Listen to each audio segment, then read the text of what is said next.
School shootings are a terrible thing, and are many contributing factors to why they're happening. It's not like JD Vance says because schools are a soft target, so a crazy guy thinks he can go there. No, fuck JD Vance, he's fucked in the head. He doesn't even know how to pick a donut. School shootings are happening for several very important reasons, but one of them is being very overlooked. Obviously, you know, parents talking with their children and monitoring their children and supervising their children is important. And of course, not going out and buying machine guns for your 14-year-old is probably a pretty good idea not to do that. Yeah, I don't know what that guy was thinking. By the way, that guy looks like John Stewart. It's kind of crazy.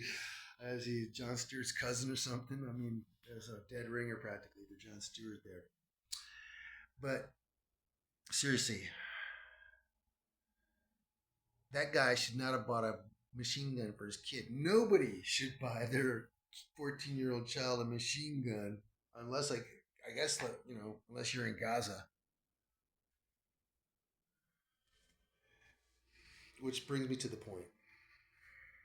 All these other issues, about whether or not you're mentally stable or whether there's a background check and whether there's a safe, storage law or whether there's a red alert law and all these things are important. That's true. But that's not what's really at heart. And what's really at heart is what's being overlooked. And it has to do with all of the adults in the world.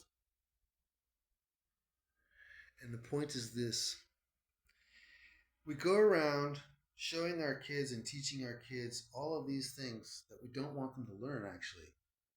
We send them to Sunday school, we send them to church and say, don't kill, thou shalt not kill, thou shalt not lie, thou shalt not do all these things. But then we adults, we go around and do quite the contrary. And not only that, we allow all these shows on TV which show people shading each other and abusing each other and cheating on each other and fucking their neighbors over and whatever and all this stuff that's all wrong.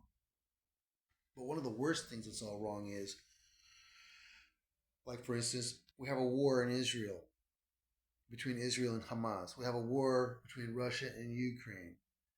We have China and the Philippines almost going to war, and China and Taiwan almost going to war.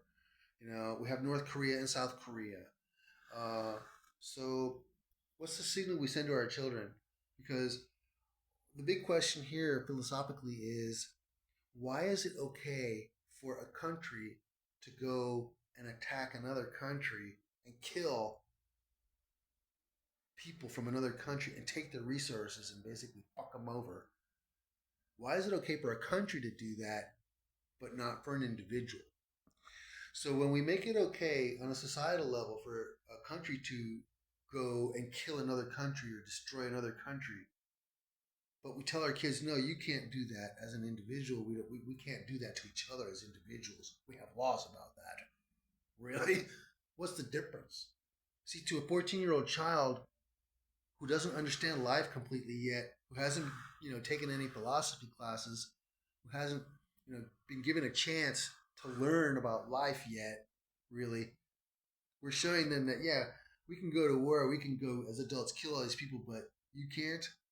So the child, see, they get this idea in their head that why can't I?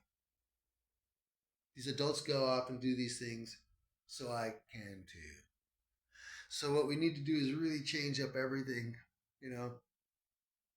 and actually really try to find world peace, which is the next point, which is any of you who watch this video, go to your neighborhood and look at your neighborhood and ask yourself, how many of your neighbors do you know?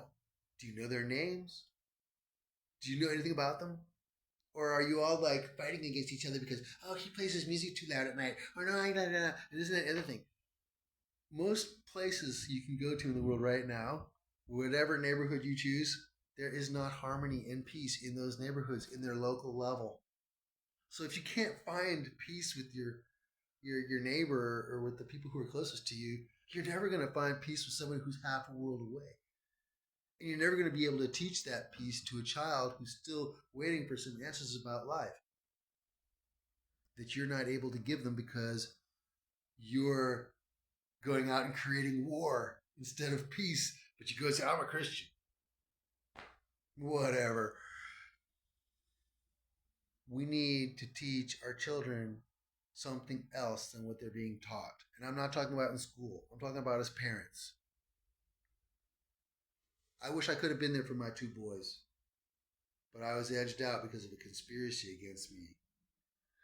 And my two boys grew up to be something that I probably don't want them to be, or I wish they weren't.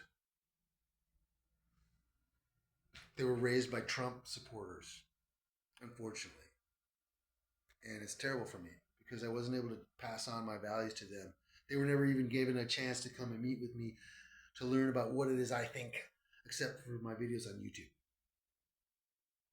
And maybe not even that because their mothers kept them from social media so they couldn't even find their father online. How terrible is that in this modern digital age? But getting back to the main point, obviously a 14-year-old kid, if you give him a rifle for Christmas, a machine gun rifle for Christmas, and you say, but don't go kill anybody, just shoot a squirrel. Yeah, right. Well, you're going to watch the news every night and see in the Ukraine and in Gaza people killing each other because they hate each other. I hate that guy, so I'm going to kill him. Is that what we're going to teach our children? Come on. Leopold Richard Bamberger, Alaviza is reporting to you about one of the true, real reasons why children are getting the wrong message and why school shootings are happening.